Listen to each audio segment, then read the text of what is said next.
Bonjour à tous et bienvenue sur Web3 Pulse, votre rendez-vous quotidien pour décrypter l'économie numérique, sans blabla ni sponsor, car ici on est entre passionnés, et ça fait du bien. Cela étant dit, j'espère que vous prenez soin de votre santé numérique. En ce lundi 19 mai 2025, l'écosystème s'agite très fort entre régulation européenne des marchés financiers, cybersécurité au bord de la crise pour les exchanges, un débat existentiel sur Bitcoin qui continue de diviser, et une série d'attaques physiques en France qui inquiètent sérieusement la sphère crypto pour finir sur l'analyse du marché. Installez-vous confortablement, on va décrypter tout ça ensemble. Et on attaque tout de suite avec le débat sur la propreté du réseau Bitcoin qui est relancé. Un développeur connu sous le nom de Grassfed Bitcoin propose de réactiver un filtre contre les inscriptions, ces fameuses données stockées dans les blocs, souvent utilisées pour des images ou des mèmes. L'objectif est de recentrer Bitcoin sur sa fonction monétaire. Avec le soutien de Saif Dinamous, auteur du Bitcoin Standard, l'idée gagne du terrain, limiter les abus, alléger les blocs et empêcher les spams techniques. Mais ce plan fait débat, pour certains il s'agit d'une dérive autoritaire, voire d'une forme de censure déguisée. Pour d'autres, c'est une évolution nécessaire pour préserver l'intégrité du protocole. On a aussi Adam Back, cypherpunk de la première heure et CEO de Blockstream qui tempère, les spammers trouveront toujours moyen de contourner, mais la mécanique de filtrage pourrait, selon les promoteurs, dissuader en créant des contraintes techniques à grande échelle. En toile de fond, la question identitaire du Bitcoin, réserve de valeur ou stockage de fichiers, ces deux visions s'affrontent. Et on poursuit avec la réglementation MiCA, la réglementation européenne censée poser un cadre clair pour les actifs numériques en Europe. Elle suscite pourtant toujours autant de crispations. Des mythes persistent, puisque MiCA ne tue pas l'innovation, mais il favorise clairement les grands acteurs capables d'absorber les coûts de conformité. Il n'est pas limité aux entreprises européennes, mais si vous servez des clients dans l'UE, vous êtes concerné même depuis l'étranger. Et il ne protège pas contre tous les risques. La volatilité, les bugs de smart contracts et les failles dans la finance décentralisée restent bien réelles. La critique principale qu'on peut retenir, c'est que MiCA pourrait entraîner une recentralisation du secteur. Des projets DeFi plus petits ou plus innovants pourraient fuir l'Europe. Résultat, plus de barrières à l'entrée, moins de diversité, et une compétition faussée en faveur des gros exchanges. Une chose est sûre, la France et l'Europe jouent leur crédibilité dans la régulation d'un secteur où tout évolue plus vite que les lois. Et on enchaîne après l'attaque massive révélée par Coinbase, 400 millions de dollars de coûts estimés et 20 millions offerts en récompense, on apprend que Binance et Kraken ont aussi été visés, mais ont réussi à bloquer l'attaque à temps. Les pirates ont tenté une approche de social engineering, contacté des employés via Telegram, demandé des données clients et espéré une faille humaine. Heureusement, l'IA de sécurité des deux plateformes a neutralisé la menace, mais cette série d'attaques révèle une chose, l'ingénierie sociale est devenue l'arme principale des cybercriminels. Ce ne sont plus des failles techniques qui sont exploitées aujourd'hui, mais plutôt des failles humaines, et malgré tous les pare-feux, ce sont les employés sous pression ou mal formés qui deviennent les vecteurs d'entrée.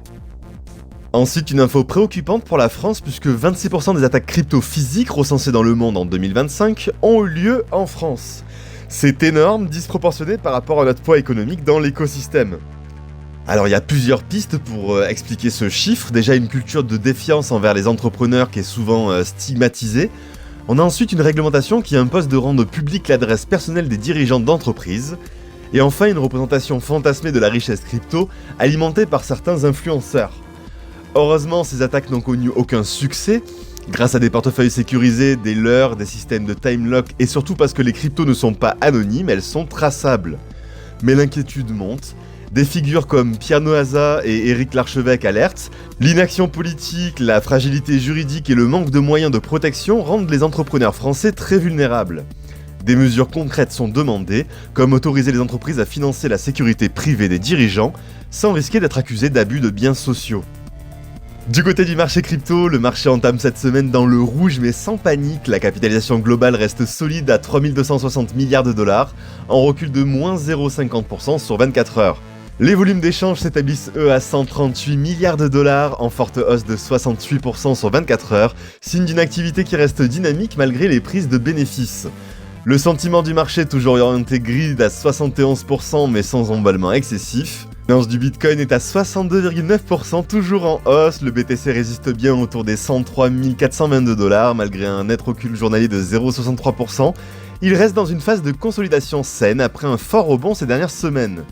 La dynamique haussière est donc toujours en place à moyen terme, portée par l'accumulation des mineurs et un sentiment macro stable. Dominance de Ethereum, elle est à 9% en retrait, mais le TH affiche une résilience relative à 2393 $. Un léger rebond sur 24 heures porté par des volumes Layer 2 en hausse et le lancement récent de la Trillion Dollar Security Initiative. Du côté des altcoins, c'est la glissade sur l'ensemble du top 20, seuls ETH et TRX s'en sortent avec un minimum de vert. Les grosses baisses du jour concernent Ada Cardano, moins 2,24%, Chainlink, moins 1,65%, Avalanche, moins 1,88% et même Solana, pourtant solide, recule de moins 1,21%. Dodge accuse le coup à moins 1% malgré une belle performance la semaine dernière. BNB reste stable à 638 $, limite la casse.